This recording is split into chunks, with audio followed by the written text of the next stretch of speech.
찬양 감사합니다.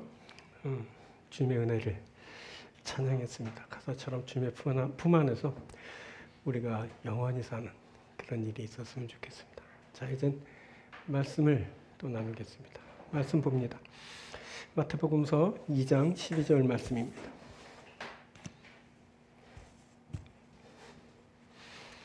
마태복음서 2장 12절 말씀. 그들은 꿈에 헤로데게로 돌아가지 말라 지시하심을 받아 다른 길로 고국에 돌아가니라. 아멘. 2장 12절을 봉독해드렸지만 우리 본문은 1절부터입니다. 마태복음서 2장 1절부터 12절을 본문으로 다른 길로 돌아가니라 라는 제목으로 함께 말씀 나누겠습니다. 세상에는 참 많은 길이 있습니다. 그중 대다수의 사람들이 그 시대가 요구하는 보편적인 길을 가게 됩니다. 그것은 그 길이 가장 타당하고 안전하다고 생각하기 때문입니다. 그 길은 함께 가는 사람들이 있어 외롭거나 불안하지 않습니다. 함께 힘을 내면서 도우며 걸을 수 있기 때문입니다. 하지만 다른 길도 있습니다. 그 길은 많은 사람들이 가지 않는 길입니다. 그 길은 거친 장애물이 있거나 협소한 경우가 대부분입니다. 그 길을 걷는 사람이 많지 않아서 두렵고 또 외롭고 힘이 많이 듭니다. 그래서 그 길을 걸을 때는 많은 용기와 큰 확신 그리고 능력 또한 필요합니다. 그럼에도 그 다른 길을 가는 사람들이 있습니다. 이들은 아주 특별한 사명을 갖거나 거절할 수 없는 제안을 받은 사람들입니다. 이 경우는 모두 외부로부터 그 어떤 영향력을 받은 경우입니다. 사명이든 피치 못한 경우든 모두 그 무엇으로부터 영향을 받은 겁니다. 그때 동방에서 온 박사들이 그 다른 길을 가게 되었습니다. 이들은 길을 떠날 때마다 외부로부터 그 어떤 영향을 받았습니다. 그때마다 이들은 자신들 앞에 제시된 그 길을 분별하고 그리고 그 길을 걸었습니다. 그 길은 보편을 넘어선 아주 독특한 저들만의 다른 길입니다. 오늘은 바로 이 다른 길에 대해서 살피도록 하겠습니다. 그 길은 어떤 길일까요? 또 그 길은 어떻게 가는 걸까요? 그리고 그 길을 가게 되면 어떤 결과를 맞게 될까요? 자, 오늘은 세 부분으로 함께 말씀을 나눕니다. 자, 첫 번째는 인생을 걸다입니다. 이것은 다른 길의 시작을 의미합니다. 먼저 본문 2절을 봅니다. 유대인의 왕으로 나신 이가 어디 계시냐? 우리가 동방에서 그의 별을 보고 그에게 경배하러 왔노라 하니. 자, 동방으로부터 박사들이 유대인의 왕으로 나신 이를 찾아왔습니다. 이들이 가까운 곳에서 온 것이 아니라는 것을 이들의 출발점을 특정하여 말하지 않고 그냥 동방이라고 언급한 부분에서 암시적으로 느낄 수 있습니다. 만약 이들이 가까운 곳에서 왔다면 누구나 알 수 있는 그 지명을 대면서 자신들이 어디 출신 누구라고 그렇게 알렸을 겁니다. 그런데 이들은 그냥 동방으로부터 왔다 이렇게만 소개됩니다. 멀리서 온 겁니다. 자, 동방 그것이 어딘지 우리는 알 수는 없습니다. 다만 우리는 이들이 참 멀리서 왔고 그래서 이들의 발걸음은 참으로 힘겹고 어려운 그런 것이었다라는 것을 알게 됩니다. 동방의 박사들은 이 장거리 여행을 하기 위해 정말 많은 것을 포기해야 했을 겁니다. 일단 일을 그만둬야 했습니다. 그것은 단순히 그 일을 포기하는 것이 아니라 저들의 사회적 지위를 내려놓는 것을 의미합니다. 박사라고 했습니다. 그렇다면 이들은 상당한 위치에 놓인 엘리트 내지는 나라의 중요 직책을 맡은 고관이었을 그런 가능성이 있습니다. 이들이 장거리 여행을 한다는 것은 자신이 그동안 이루어놓은 그러한 사회적 기득권을 모두 내려놓고 떠나는 것을 말합니다. 이것은 자신의 입지와도 연결되고 그동안의 자신의 명성, 명예와도 연결되는 것입니다. 그때 박사들이 그것을 포기했습니다. 그리고 가정도 포기해야 합니다. 가족이 있다면 저들과 장시간 결별을 감수해야 됩니다. 부모, 형제, 그리고 아내와 자녀들과도 앞날을 알 수 없는 그 불안한 이별을 겪어야 하는 겁니다. 이것이 저들이 여행을 결정하는데 가장 힘든 문제였을 겁니다. 그리고 그 외에 뭐 이권, 그 물질적인 그런 부분을 포기하고 길을 나서야 했을 겁니다. 그리고 또 그 외에도 또 뭐가 있을까요? 이들은 거의 일상에서 만나고 누리던 그 모든 것을 포기하고 그 여행을 이제 가야 했던 겁니다. 혹시 이들이 다시 집으로 돌아왔을 때 자신들에게 어떤 현실이 기다리고 있을지를 생각해 보았을까요? 누리던 많은 것, 아니 거의 대부분을 잃게 될 겁니다. 사회적 지위, 재산, 뭐 가족을 비롯한 인간관계, 그거 다 잃을 수 있는 겁니다. 그래서 결국 동방에서 왔다는 것은 모든 것을 내리고 왔다라는 그런 의미가 됩니다. 자, 뿐만 아니라 가장 소중한 자신의 생명 또한 보장할 수 없는 여행이었습니다. 당시 미지의 세계로 여행을 한다는 것은 목숨을 내놓는 행위였습니다. 강도들이 들끓었고 맹수들의 위협도 있었습니다. 추위 또한 저들을 고통스럽게 했을 겁니다. 또 낯선 이방인에 대해서 현지인들이, 특히 그곳의 왕과 권세자들이 어떻게 대할지 모르는 일입니다. 그 밖에도 저들의 생명을 위협하는 그런 요소들이 곳곳에 도사리고 있었습니다. 자, 이러한 것들은 저들이 정말 무모할 만큼 힘든 발걸음을 했다는 것을 말해줍니다. 자, 왜 이런 일을 했을까요?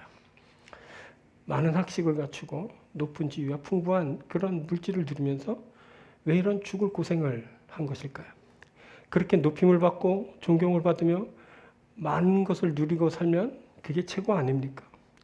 남들이 다 부러워할 만한 그것을 왜 다 버려두고 저들이 그렇게 힘든 여행을 떠난 것일까요? 자, 다시 2절을 봅시다. 유대인의 왕으로 나신 이가 어디 계시냐? 우리가 동방에서 그의 별을 보고 그에게 경배하러 왔노라 하니. 자, 혹시 이들이 그 나실 왕과 무슨 특별한 관계라도 있는 걸까요? 자, 성경에는 이 유대인의 왕과 이 동방의 박사들의 관계성에 대한 정보가 특별히 나오지는 않습니다. 아무런 관계가 없을 가능성이 큽니다. 애초에 별을 보고 따라왔다는 것이 그것을 이제 뒷받침해 줍니다. 이들 처음부터 그냥 목적지를 모르고 온 겁니다. 근데 저들이 유대인의 왕을 경배하러 왔답니다. 이상하지 않습니까? 자신의 왕도 아닌데. 또 뭐 로마 황제급이라면 몰라도 식민지였던 그 유대의 왕을 경배하려고 그 험한 길을 목숨을 걸고 왔답니다. 정말 엉뚱합니다. 이들이 생각이나 있는 겁니까? 자, 그런데 여기서 우리는 아주 중요한 이치 하나를 발견하게 됩니다. 그것은 가치 있는 것에 인생을 걸게 된다라는 겁니다.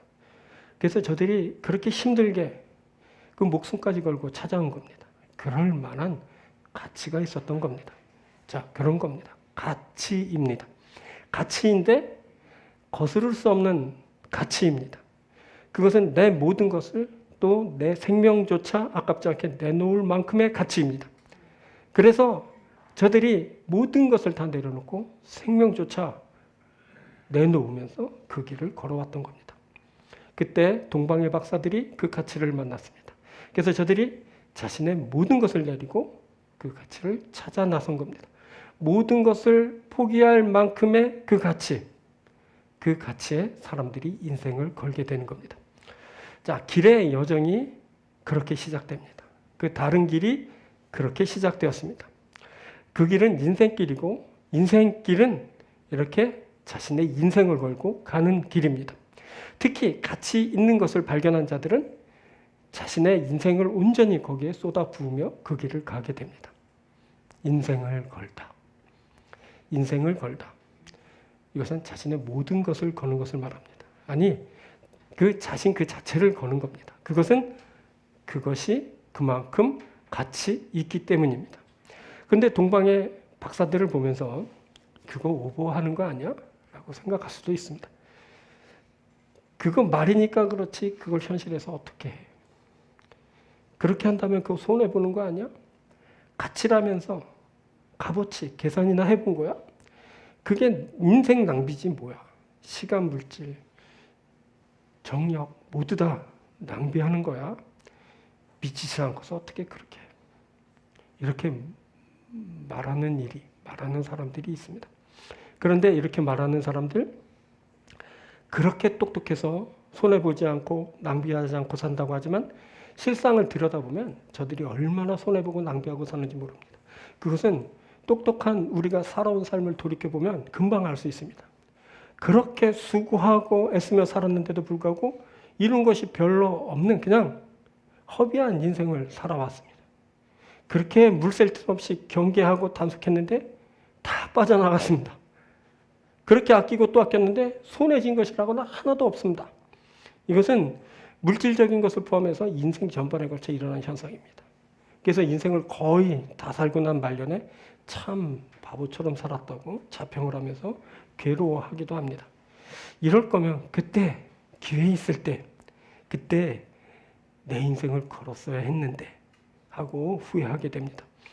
그렇게 조심하고 살이다가 일평생 한 번도 가치 있고 의미 있는 일을 해보지 못하고 이렇게 죽게 되었다라고 그렇게 씁쓸한 그런 후회를 하게 되는 겁니다.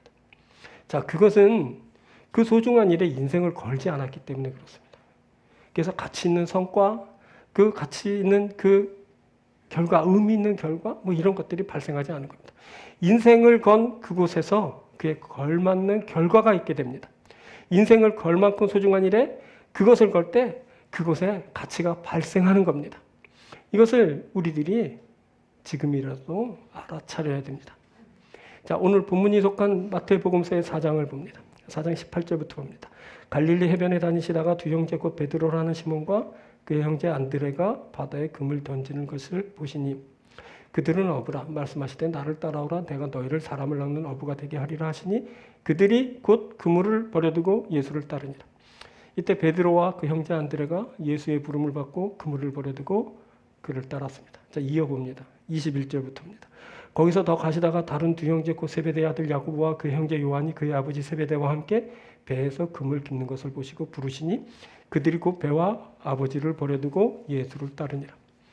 야고보와 그 형제 요한이 또 예수의 부르심을 잊고 배와 아버지를 버려두고 그를 따랐습니다.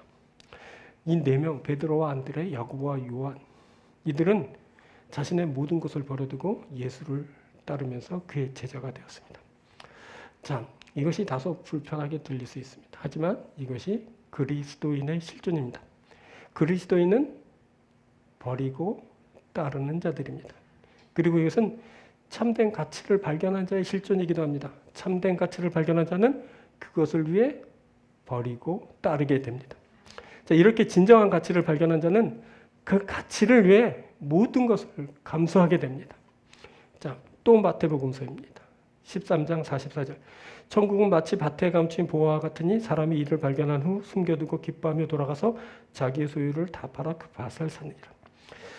보면 이제 비유의 말씀인데 밭에 감춘 보화를 발견한 사람이 나옵니다. 이 사람은 밭에 감춘 보화를 발견하고 나서는 돌아가서 자신의 모든 소유를 다 처분하여 그 밭을 샀습니다. 자, 또 45절부터 말씀 봅니다. 또 천국은 마치 좋은 진주를 구하는 장사와 같으니 그 값진 진주 하나를 발견하며 가서 자기의 소유를 다 팔아 그 진주를 사느니라. 여기서 이제 값진 진주를 발견한 그 진주 장사가 나오는데 역시 값진 진주를 발견하고 자기 소유를 다 팔아서 그 진주를 샀습니다. 자, 이 두 이야기는 모두 진정한 가치를 발견한 자가 취할 수 있는 처신을 말합니다. 이 사람들 자신의 모든 것을 다 팔아서 그 값진 것을 샀다라는 그런 내용입니다. 이때 이들은 그 값진 것을 얻는데 여기서 바로 천국을 말합니다. 천국은 마치 밭에 감춘 보화와 같습니다. 또 천국은 마치 좋은 진주를 구하는 장사와 같습니다. 이들은 밭에 감추인 그 보화를 삼으로 천국을 얻는 자가 되고 그리고 좋은 진주를 구하는 장사처럼 그것을 구하면서 이제 천국을 소유한 자가 됐습니다. 이들은 천국을 얻기 위해서 뭘 했냐면 자신의 모든 소유를 다 처분했습니다. 그리고 그것을 얻었습니다. 자, 이렇게 진정한 가치를 발견한 자는 어떻게 한다고요? 그것을 얻기 위해 자신의 모든 것을 값으로 치르게 됩니다. 이것이 참된 가치입니다. 내 모든 것을 다 쏟아 부으면서 얻게 되는 것, 이것이 나의 참된 가치인 겁니다. 내 그 무엇을 주고도 아깝지 않은 것, 이것이 가치인 겁니다. 우리 인생에 이 가치가 발생합니다. 그 가치를 만날 때 그 가치를 얻기 위해 내 모든 것을 내리고 포기할 수 있으면 그 가치를 만나고 그 가치를 얻고 가치를 누리게 되는 겁니다. 자, 이것을 마태복음서에서 강조해서 말합니다. 이렇게 마태복음서는 처음부터 진짜 왕의 탄생을 알리고 그 진짜 왕을 만나고 그 진짜 왕을 따라가는 자들, 그들이 진정한 가치를 얻고 누리게 된다는 것을 말씀하여 줍니다. 그런데 이 말을 알아듣지 못하거나 무시하는 자들이 있습니다. 이들은 자신의 힘으로 지키려고 애씁니다. 하지만 결국 그것을 다 잃게 된다라고 마태복음서에서 말씀합니다. 자, 마태복음서의 주님의 말씀입니다. 6장 19절.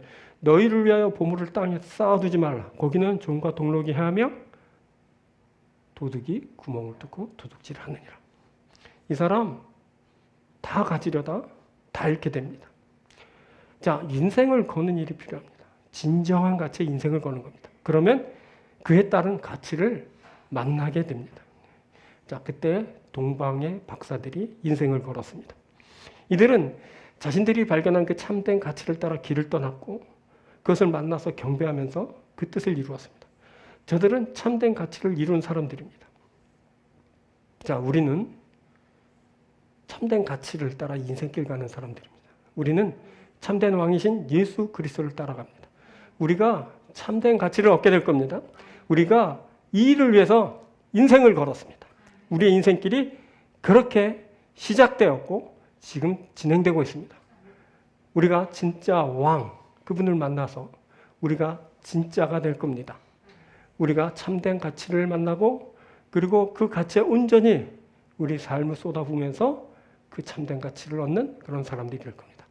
이 귀한 가치를 얻고 누리는 여러분들이 되길 주의 이름으로 축원드립니다. 자, 두 번째는 보배 앞을 열다입니다. 이것은 그 다른 길을 가는 목적을 말합니다. 자, 본문 11절을 봅니다. 집에 들어가 아기와 그의 어머님 마리아가 함께 있는 것을 보고 엎드려 아기께 경배하고 보배 앞을 열어 황금과 유향과 모략을 예물로 드리니라. 자, 동방 박사들이 드디어 자신들이 찾던 그 왕을 만났습니다. 저들은 자신이 준비한 황금과 유향과 모략을 예물로 드렸습니다. 자, 이에 앞서 이 동방의 박사들은 유대인의 왕으로 자처하는 헤롯이라는 인물을 만났었습니다. 하지만 그는 자신들이 찾는 그 왕이 아니었습니다. 그리고 그의 왕궁에서도 자신들이 찾는 그 왕을 만나지 못했습니다. 이 유대인의 왕이란 사람 헤롯, 그 역시 왕을 찾거든 과여 자기도 가서 경배하게 하라라고 말함으로써 자신은 그 박사들이 찾는 왕이 아님을 그렇게 표했습니다. 그래서 헤롯의 궁에서는 왕을 경배하는 일이 일어나지 않았습니다. 왕을 만났을 때 드리기로 준비한 그 보배합을 열지도 않았고 그래서 저들이 준비한 예물이 그렇게 드려지지 않았습니다. 그런데 진짜 왕을 만난 저들은 자신들이 준비한 그 보배합을 열고 황금과 유향과 모략을 아낌없이 왕께 드렸습니다. 동방 박사들은 처음 길을 준비할 때부터 이 보배합을 준비했습니다. 그 보배합 안에는 정성껏 준비한 예물을 넣었는데 바로 황금과 유향과 모략이었습니다. 자, 이 예물은 자신들이 그렇게 찾던 왕을 만나면 그에게 드릴 예정입니다. 그가 이 예물을 받기에 합당하신 분이십니다. 자, 동방의 박사들은 이것을 위해 길을 나섰습니다. 저들은 왕을 만나 그에게 경배하기 위해 온 겁니다. 저들이 길을 떠난 그 목적입니다. 자, 한번 또 볼까요? 2장 2절 봅니다. 유대인의 왕으로 나신 이가 어디 계시냐? 우리가 동방에서 그의 별을 보고 그에게 경배하러 왔노라. 자, 11절 봅니다. 집에 들어가 아기와 그의 어머니 마리아가 함께 있는 것을 보고 엎드려 아기께 경배하고 보배합을 열어 황금과 유향과 모략을 예물로 드리라. 잘 보십시오. 그에게 경배하러 왔노라. 엎드려 아기께 경배하고 경배하러 왔고 엎드려 경배했습니다. 동방 박사들은 경배할 때 보배합을 열고 준비한 황금과 유향과 모략을 예물로 드렸습니다. 이 보배합을 열어 그에게 드리는 것, 이것이 바로 경배하는 것의 핵심이었고 그리고 보배합을 여는 것, 그것은 저들의 마음을 여는 그런 행위였습니다. 바로 이것을 위해 이들이 그 멀리서 찾아온 겁니다. 경배하기 위해, 경배할 때 보배합을 열기 위해, 보배합을 열고 자신들이 준비한 그 예물을 드리기 위해 저들이 그렇게 먼 길을 찾아온 겁니다. 자, 마태복음 6장 21절에서 주님이 말씀하셨습니다. 내 보물이 있는 곳엔 내 마음도 있느니라. 자, 여기서 보물과 마음의 연관성을 보십시오. 보물이 있는 곳에 사람의 마음이 있습니다. 여러분들이 지금 마음이 있어서 이곳에 오셨는데 여러분들은 보물을 찾아온 겁니다. 보물이신 예수 그리스도 그분을 만나기 위해 온 겁니다. 보물이 있는 곳에 우리 마음이 있습니다. 오늘 각 처소에서 예배하는 여러분들 보물을 만나기 위해, 보물을 얻기 위해 예배하는 겁니다. 우리 마음이 거기에 있어서 거기에서 그런 행위를 하고 있는 겁니다. 자, 보물이 있는 곳에 뭐가 있다? 사람의 마음이 있습니다. 마음은 늘 보물과 함께 합니다. 보물은 마음을 머물게 합니다. 그래서 보물을 담는 보배합 안에는 마음도 함께 담깁니다. 결국 보배합이 열린다는 것은 마음도 함께 열리는 것을 뜻하게 됩니다. 경배가 그런 겁니다. 보배합, 즉 마음문을 열고 그 중심을 드리는 겁니다. 그것이 바로 경배인 겁니다. 그때 동방박사들이 그 준비한 그 보배합을 열었다는 것은 동시에 저들의 마음도 열었다라는 것을 말합니다. 저들은 보배합을 열며 자신의 마음 또한 그렇게 열고 예물을 드릴 때 단순히 황금, 유향, 모략을 드린 것이 아니라 저들의 마음 중심 또한 그 왕께 드리게 되었습니다. 여러분, 이것이 중요합니다. 저들은 마음을 열어 그 왕을 영접했고 그 소중한 마음을 드리기 위해 그 멀고 험한 길을 온 겁니다. 이를 위해 저들은 자신의 그 생명도 걸었습니다. 인생을 걸었습니다. 여러분, 생명보다 소중한 바로 자신들의 마음을 드리기 위함이었습니다. 자, 다시 말합니다. 다시 강조되는 겁니다. 여러분, 보배는 마음입니다. 주님의 말씀처럼 보물이 있는 곳에 마음이 있게 됩니다. 그래서 보배합을 여는 것은 곧 내 마음을 여는 것이 됩니다. 그리고 보배를 드리는 것은 곧 내 마음을 드리는 겁니다. 이것이 경배입니다. 그리고 이것은 길떠남의 목적입니다. 동방 박사들은 왕을 찾고 그에게 경배하기 위해 그 길을 떠나왔습니다. 이들은 자신의 보배합을 열고 황금과 유황과 모략을 드리기 위해 왔습니다. 즉 자신의 마음 문을 열고 그 마음 중심을 드리기 위해 온 겁니다. 그런데 이 일을 두고 바보 같은 짓이라고 하는 이들도 있습니다. 보물을 남에게 거저주다니 그거 바보 아니야? 이렇게 말하는 겁니다. 그런데 그거 아끼고 숨겨 쌓아두고 그러다가 정말 남 좋게 하는 일이 발생하게 됩니다. 아까 보았던 마태복음 6장 19절의 주님의 말씀입니다. 너희를 위하여 보물을 땅에 쌓아두지 말라. 거기는 좀과 동록이 하며 도둑이 구멍을 뚫고 도둑질하느니라. 왕께 드리는 것을 바보 같은 짓이라고 비웃으며 꼭꼭 숨겨 쌓아두었지만 언제 그런 일이 있었냐는 듯이 다 빠져나가고 맙니다. 썩고 도둑질 당하고 맙니다. 결국 내 손에 쥔 것은 아무것도 없게 됩니다. 그날에는 마음도 물처럼 여기저기 흩어져 버리게 됩니다. 마음을 잃고 정신없는 자가 되고 마는 겁니다. 그것은 내 마음이 머무는 그 보배합을 누군가 열고 그 마음의 보물을 저들이 다 훔쳐갔기 때문입니다. 자, 이 말씀 좀 더 한번 길게 한번 봅시다. 6장 19절부터 봅니다. 너희를 보물을 땅에 쌓아두지 말라. 거기는 좀과 동록이 하며 도둑이 구멍을 뚫고 도둑질하느니라. 오직 너희를 보물을 하늘에 쌓아두라. 거기는 좀이나 동록이 해하지 못하며 도둑이 구멍을 뚫지도 못하고 도둑질도 못하느니라. 내 보물이 있는 그곳에는 내 마음도 있느니라. 자, 여기서 너희를 위하여라는 말을 중심으로 한번 보십시오. 19절 너희를 위하여 보물을 땅에 쌓아두지 말라. 20절 오직 너희를 위하여 보물을 하늘에 쌓아두라. 너희를 위하여 보물을 땅에 쌓아두지 말고 너희를 위하여 보물을 하늘에 쌓아두라.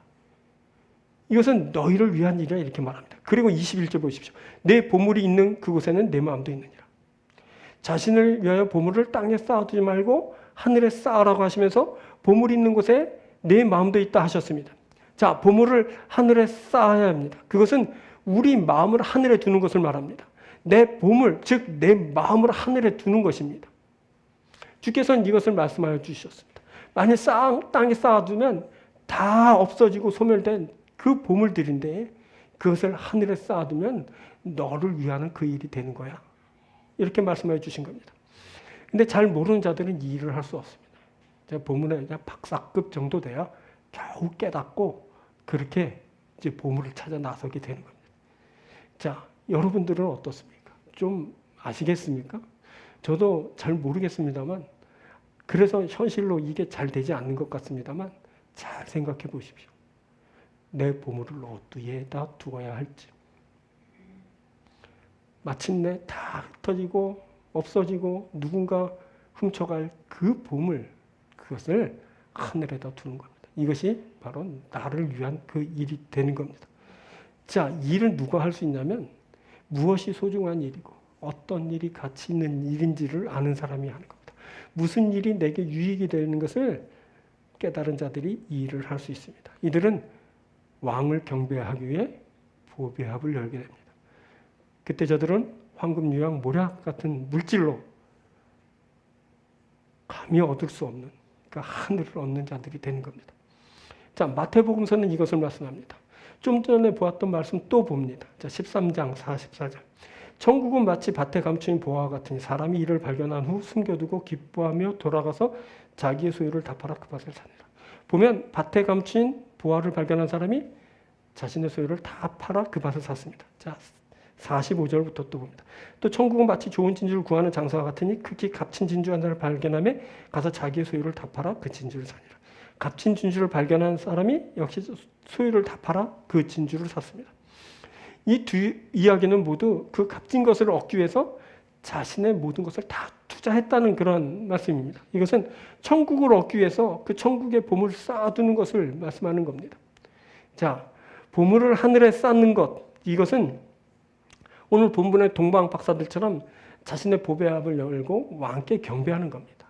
그것은 보배합을 열고 황금과 유황과 모략을 드리는 겁니다. 그것은 마음문을 열고 그 중심을 왕께 드리는 것을 말합니다. 여러분, 이것이 경배입니다. 이제 이 경배한 자들을 위해 길이 준비됩니다. 이들은 진짜 왕을 만난 사람들입니다. 이들은 진짜 왕을 경배한 자들입니다. 이제 이들이 걸어갈 길이 준비됩니다. 이들이 걸어갈 길은 바로 다른 길입니다. 아주 스페셜한 그런 길입니다. 그 길은 바로 하늘로 연결되고 하나님을 만나는 그 길이 되는 겁니다. 자, 우리가 마음을 열어 그 중심을 왕이신 예수께 드렸습니다. 이제 우리는 하늘의 인도함을 받고 다른 길을 가는 사람들이 되었습니다. 우리는 하나님의 말씀을 따라갑니다. 우리가 하나님 나라 그 천국을 얻게 될 겁니다. 자, 우리가 누구냐면 오늘 이 마태복음서에서 말씀하는 밭에 감추인 보화를 발견한 사람이고 바로 우리가 값진 진주를 발견한 사람들입니다. 우리가 모든 것을 다해 그것을 샀습니다. 이제 우리가 다른 길을 가고 그 다른 길을 통해 이제 하나님 나라 그 천국을 얻게 됩니다. 우리가 그 일을 위해서 주와 함께 길 가는 중입니다. 사랑하는 여러분, 우리의 인생길, 그 길 가는 목적이 무엇인지를 다시 한번 생각하십시오. 그것은 경배하기 위함이고 우리 보배합을 열어 우리 주님께 드리기 위하기 위함입니다. 우리의 보배합, 우리 마음을 열고 온 마음을 다 쏟아 그분에게 드리면서 우리가 다른 길을 제시받고 그 인도함을 받고 그 길을 걷게 되는 겁니다. 온전히 경배하고 온전한 그런 다른 길을 걷게 되는 그런 여러분들에게 축복합니다. 이제 세 번째는 길을 분별하다입니다. 그것은 최종 자신이 걸어갈 길을 변별하는 것을 말합니다. 자, 12절입니다. 그들은 꿈에 헤롯에게로 돌아가지 말라 지시하심을 받아 다른 길로 고국에 돌아가니라. 보니 동방 박사들이 길의 경로를 바꾸었습니다. 이들은 길 가기 전 다른 길로 갈 것을 지시받고 그 길로 나아가게 되었습니다. 자, 동방 박사들 원래 이 길로 갈 계획이 없었습니다. 앞서 예약처럼 제시된 그 길이 있었기 때문입니다. 8절입니다. 베들레헴으로 보내며 이르되 가서 아기에 대해 자세히 알아보고 찾거든 내게 구하여 나도 가서 그에게 경배하게 하라. 헤롯의 말인데 박사들은 이 헤롯의 말처럼 그에게 돌아가서 자신들의 유대의 왕으로 오신 이를 찾았고 그에게 경배하였다고, 그 아기가 어디에 있다고 알려줄 그런 예정이었습니다. 자, 겉으로 보았을 때 헤롯이라는 자 상당히 친절했고 또 유대의 왕으로 오시는 이에 대해서 의외로 호의적이었습니다. 그는 왕답지 않게 겸손해서 자신도 가서 그 왕으로 오신 이를 경배하겠다고 그렇게 말하기까지 했습니다. 박사들은 이 헤롯의 말을 긍정적으로 들었을 가능성이 큽니다. 그렇지 않다면 꿈의 지시하심이 따로 필요 없었을 겁니다.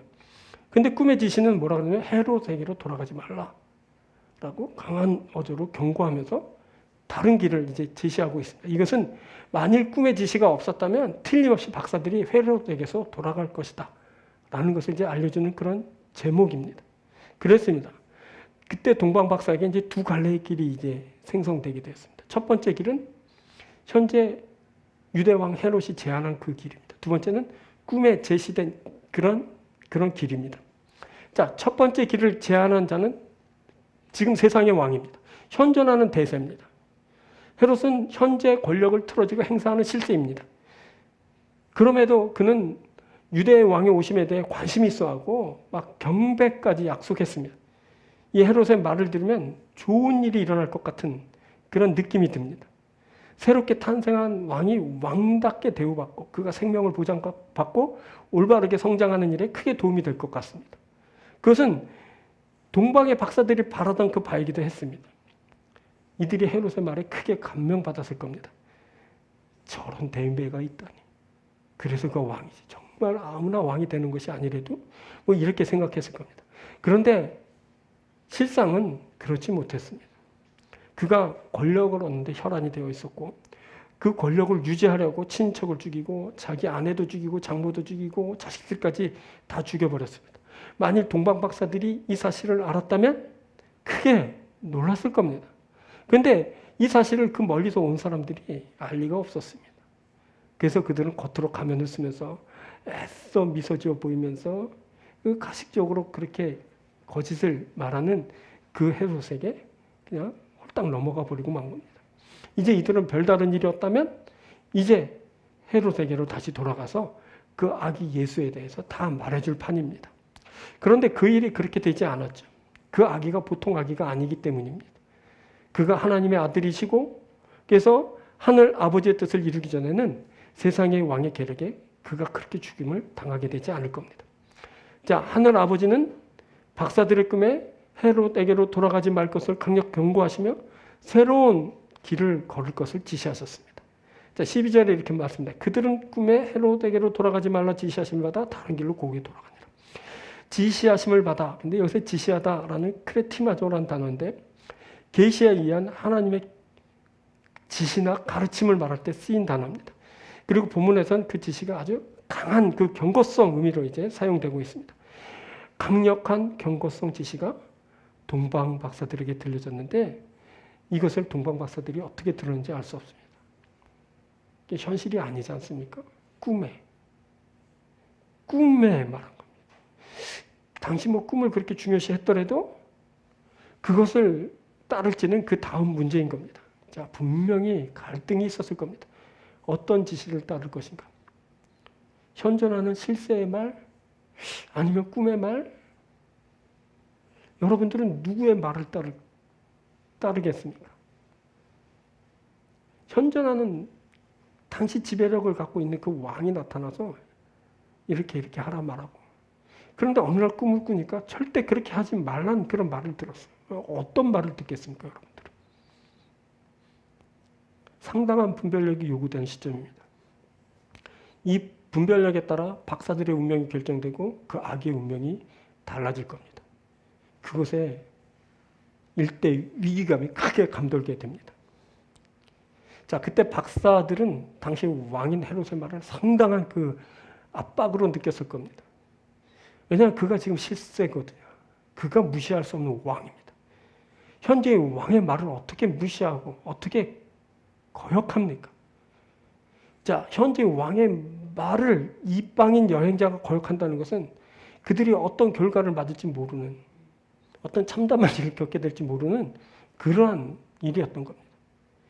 만약 헤롯의 말을 거절하고 꿈의 말을 듣는다면 저들이 아무리 민첩하게 움직이더라도 상당한 위험 요소를 안고 그 길을 가야 했을 겁니다. 근데 반면 꿈은 꿈입니다.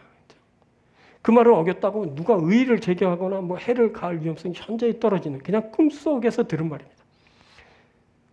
꿈이어서 나중에 딴 말을 하더라도 누가 증인이 되어 반박을 하거나 그래서 그것을 위한 어떤 그 대가를 받을 가능성이 거의 없어 보입니다.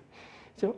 그리고 그 지시하는 주체가 누구인지도 명확하지 않습니다. 여러분들 꿈을 아주 또렷하게 기억할 때가 인생을 살면서 몇 번이나 됩니까? 꿈을 꾸긴 꾼 것 같은데 그게 그거 같고 그 말이 그거 같고 그래서 말로 이렇게 내뱉으면서 그게 구체화될 때가 얼마나 많습니까?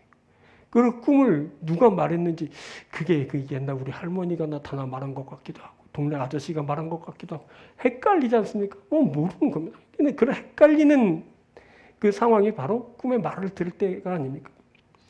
근데 문제는 그 꿈이 너무 명확하고 또렷했다는 것이고 그 꿈의 말이 너무 구체적이라는 겁니다. 정확히 헤롯을 꼭 집었습니다. 그래서 그에게로 돌아가지 말라. 이렇게 말하고 이것을 듣고 저들이 기억하였다는 겁니다. 그들은 꿈에 헤롯에게로 돌아가지 말라 지시하심을 받아 헤롯에게로 돌아가지 말라 지시하심을 받았습니다. 자, 그리고 그 말은 거기서 그친 것이 아니라 박사들이 돌아갈 길까지 이제 지시하였습니다. 다른 길 지시하심을 받아 다른 길로 고개 돌아가요. 자, 이것이 주요했던 겁니다. 박사들은 헤롯의 제안을 단호히 거절하고 꿈의 말을 따라 지시하신 그 길을 걸었습니다. 네, 하지만 이것은 계속 지금 말하고 있는 중이지만 결코 쉽지 않은 결정이었을 겁니다. 분별력이 요구되는 겁니다. 그렇지 않으면 그냥 세상의 말, 세상 왕의 말을 듣고 그렇게 가서 다 그에게 다 고하고 그래서 결정적으로 하나님의 아들 이 세상의 왕으로 오신 이에게 해를 가하는 일이 발생했을 겁니다. 세상이 참 어렵습니다. 분별하며 살아야 되고 결정해야 되고 결정한 대로 그 길을 가야 되는 겁니다. 자, 마태복음 우리가 마태복음을 계속 보지 않습니까? 마태복음 16장을 보면 바리사인들과 사두개인들이 예수를 시험하면서 하늘로 오는 표적을 구하고 있습니다. 그래서 예수께서는 그때 날씨를 분별하는 자들이 시대의 표적은 분별할 수 없느냐라고 하면서 요나의 표적 외에는 보여줄 것이 없다라고 하시면서 저들을 떠나셨습니다. 자, 2절부터 봅니다. 마태복음 16장 2절. 예수께서 대답하여 이르시되 너희가 저녁에 하늘이 붉으면 날이 좋겠다 하고 아침에 하늘이 붉고 흐리면 오늘은 날이 굳겠다 하나니 너희가 날씨는 분별할 줄 알면서 시대의 표적은 분별할 수 없느냐? 악하고 음란한 세대가 표적을 구하나 요나의 표적밖에는 보여줄 표적이 없느니라. 이때 바리사인들과 사두개인들은 예수를 넘어뜨리려고 시험하여 표적을 구한 것이었습니다. 이들은 당대의 지성으로 무장하고 낮은 분별력을 행사하며 종교 지도자와 선생 노릇을 하던 자들이었습니다. 하지만 이들은 자신의 구원과 생명에 대한 분별은 명확하게 하지 못하는 그런 자들이었습니다. 그래서 예수께서 이미 널리 알려져 있는 그 누구나 알 수 있는 그 하나님의 구원을 의미하는 요나의 표적을 언급하면서 저들을 이제 떠나고 마셨습니다. 자, 분별의 핵심은 그겁니다. 우리 인생을 살면서 어떤 분별이 가장 소중하고 중요한 것 같습니다. 우리 분별의 그 핵심은 바로 우리 생명과 연관된 것이어야 됩니다. 우리의 구원과 연결된 겁니다. 우리 분별의 핵심은 생명의 길을 분별하는 그것이어야 됩니다. 요나의 표적을 알고 분별할 수 있다면 저들이 걸어야 할 그 생명의 길을 이제 알고 걷게 될 겁니다. 하지만 세상의 지성으로 무장한 그 똑똑한 사람들은 나름 갖추고 있는 그 지식 체계로 그 시대를 사건을 분별하지만 그들이 도무지 생명의 그 길을 분별하는 것, 그들은 모두 생명의 길을 분별하는 것, 그것을 잘 해내지 못합니다. 나름 자신의 그 똑똑함으로 길을 분별하고 그 모색하기도 하지만 결과적으로 보면 결국 죽고 망하는 그 길을 갔다는 것을 그 세상의 똑똑한 사람들의 그 발자취를 보면서 알게 됩니다. 자, 우리 뭐 뉴스에 나오는 사람들, 뭐 주위에서 볼 수 있는 사람들, 똑똑한 사람들 많지 않습니까? 그들의 결과가 어떻습니까? 다 감옥 가고 붙들리고 망하고 빼앗기고 그리고 험하게 그렇게 다치고 죽고 그 똑똑한 사람들이 정말 잘 됐을 것 같은데 저들이 생명을 얻고 구원을 얻을 수 있을 것 같은데 그렇게 많이 배우고 존경받고 떵떵거리고 그리고 권세를 부리고 살던 사람들인데 다 보면 감옥 가 있고 그 말로가 비참하고 그렇지 않습니까? 조금 전에 언급했던 그 마태복음 16장의 바리사인과 사두개인들처럼 저들이 날씨는 분별할 줄 알면서 시대의 표적은 분별할 수 없는 악하고 음란한 세대이기 때문에 그렇습니다. 이것이 악하고 음란한 세대의 특징입니다.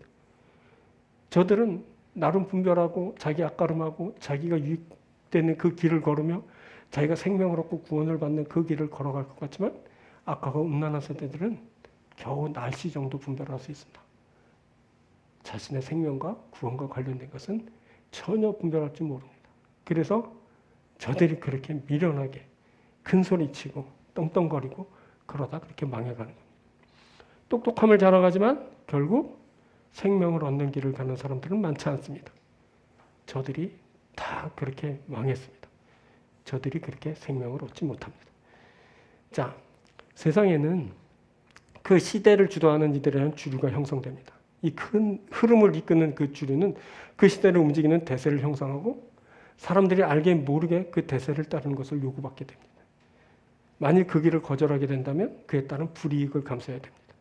어떤 때는 그 주류의 그 길이 구체적으로 제시됩니다. 만일 그 길을 가지 않으면 큰 해를 당하게 될 겁니다. 그래서 그 길을 제시받은 사람들은 어떤 때는 자유로 가지만 대부분 타의에 의해서 그 길을 억지로 걷게 됩니다. 자, 예전에는 더 그것이 심했습니다. 당대 힘을 가진 이에 의해서 그 길이 그렇게 제시됐습니다. 당시 권력을 거머쥔 왕이 자신이 원하는 그 길을 걷도록 강제하는 겁니다.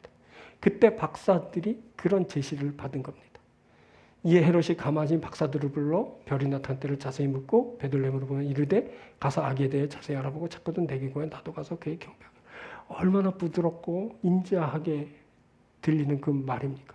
그런데 이 말 속의 뼈는 뭐냐면 너희들 가서 정확히 보고 내게 구하지 않으면 너희들은 죽어. 뭐 이런 협박성 말인 겁니다.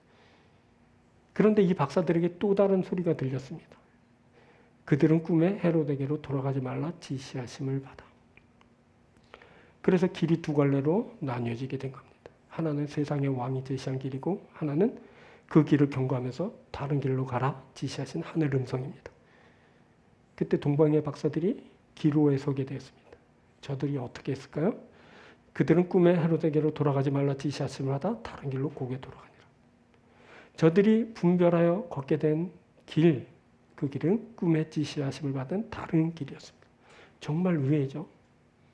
어떻게 이들이 이럴 수 있었을까? 보니까 그들이 그냥 박사인 겁니다. 정말 현명하고 똑똑했고 분별할 줄 알고 변별할 줄 알고 들을 수 있었고 깨달을 수 있었고 그 길을 걸을 수 있었던 그런 위대한 사람들이었던 겁니다. 이제 저들이 헤롯을 벗어나게 됐고 그때 아기도 안전하게 되는 그런 일이 일어나게 됐습니다. 자, 이 이야기는 우리를 돌아보게 합니다. 우리가 지금 어떤 길을 가고 있나 하는 것을 보게 하는 겁니다. 우리는 세상의 여러 길에 대한 제시를 받습니다. 그때 우리들은 그 어떤 소리를 들어야 할지를 결정해야 됩니다. 그래서 우리가 걸어갈 길을 분별해야 되는 겁니다. 우리가 분별하되 어떤 걸 분별해야 되냐면 생명을 얻는 그 길이 어떤 길인가 하는 것을 분별해야 됩니다. 우리에게도 세상의 왕 헤롯 같은 자들이 제시한 그 길이 있습니다. 또 보니 진정한 왕이신 하나님이 지시하신 그 길도 있습니다. 우리가 이제 그 길들을 보면서 이제 그것을 분별해야 됩니다. 우리가 분별하여 하나님이 원하시는 그 길을 걸어야 됩니다. 만일 그 길을 걷게 된다면 우리가 구원을 얻게 될 겁니다. 생명을 얻게 될 겁니다. 우리가 지금 그 길을 가는 중입니다. 근데 그 길을 가는데 세상의 왕이 협박을 하고 뒤쫓아오고 우리에게 해를 가하고 어렵게 하고 고통스럽게 합니다. 하지만 우리는 그 길을 갈 겁니다. 왜냐하면 우리는 생명을 얻을 것이기 때문에 그렇습니다. 우리는 하나님 나라를 얻을 것입니다. 그의 백성이 될 겁니다. 할렐루야. 사랑하는 여러분, 저와 여러분들이 지금 함께 그 길을 가는 중입니다. 몹시 어렵고 힘든 시절을 보내는 거 압니다. 누군들 안 힘들겠습니까 지금. 그러나 여러분 주의 은혜를 힘입어서 견디고 또 견디시고 그리고 또 주의 축복을 받아 모든 것을 감당하고 누리시면서 능히 그 길을 걸으시는 여러분들 되길 바랍니다. 반드시 꼭 그 길에 대한 그런 합당한 분별을 하고 그 길을 걸을 수 있는 그런 여러분들이 되길. 그래서 최종 걸어갈 그 길을 여러분들이 걸어갈 수 있는 여러분 되길 주의 이름으로 축원드립니다. 자, 말씀 맺습니다. 자, 첫 번째는 뭐였죠? 인생을 걸다. 가치 있는 것에 인생을 거는 겁니다. 인생을 걸 때 거기에 가치가 형성됩니다. 그래서 그것이 또 가치가 되는 겁니다. 여러분 살아가는 동안에 참된 가치를 발견하고 거기에 인생을 걸어 그 가치를 얻게 되는 여러분들 되길 축원합니다. 또 보배합을 열다. 보배합을 우리가 길 가는 이유는 경배하기 위함이고 경배할 땐 보배합을 열게 된다. 그리고 보배함의 내용이 황금과 유황과 몰약을 드리게 된다 했습니다. 근데 보배함은 그런 물질적인 그런 보물함이 아니라 바로 우리들의 마음 문이라는 것을 알게 됐고, 우리의 마음을 열 때 그 속에 있는 소중한 마음 중심을 하나님께 드리는 일이 있게 된다. 그것이 바로 경배다라고 말씀드렸어요. 바로 이것을 위해 우리들이 다른 길을 가는 중입니다. 온전히 그 길을 걸으며 그 다른 길을 가는 목적인 그 경배하는 일이 그 여러분에게 꼭 일어나게 되길 바랍니다. 주께 영광 드리는 여러분들 되길 바랍니다. 마지막 길을 분별하다는데 우리가 최종 걸어갈 그 길을 분별하고 그 길을 걷게 되는 것을 말했습니다. 근데 그것이 참으로 어렵다 그랬습니다. 하지만 동방박사들이 그 길을 걸었고 그것을 우리가 읽었고, 그래서 만일 우리에게도 그런 여러 길에 대한 그런 제시가 있고 여러 갈래로 나뉘어진 그 길을 발견할 때 올바른 분별을 통해서 동방의 박사들처럼 하늘 음성을 듣고 지시하심을 받아 그 길을 걷는 사람이 되자라고 말씀드렸습니다. 여러분, 그 길을 가는 여러분들이 되게 축복합니다. 그래서 마침내 하늘에 이르고 하나님 나라가 되고 주의 백성이 되는 귀한 여러분들이 되길 주의 이름으로 축원드립니다. 기도하겠습니다. 다른